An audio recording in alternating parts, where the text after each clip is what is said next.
अब किससे कहें और कौन सुने, जो हाल तुम्हारे बाद हुआ। इस दिल की झील सी आँखों में एक ख्वाब बहुत बर्बाद हुआ। ये हिज्रो हवा भी दुश्मन है इस नाम के सारे रंगों की।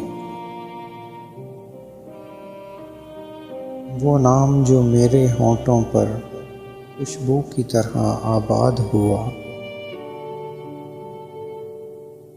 उस शहर में कितने चेहरे थे, कुछ याद नहीं, सब भूल गए। एक शख्स किताबों जैसा था, वो शख्स ज़बानी याद हुआ। वो अपने गांव की गलियां थीं, दिल जिनमें नाचता गाता था। अब इससे फ़र्क नहीं पड़ता, नशाद हुआ या शाद हुआ।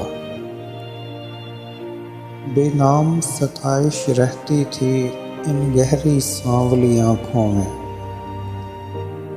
ऐसा तो कभी सोचा भी न था, दिल अब जितना बेदाद हुआ।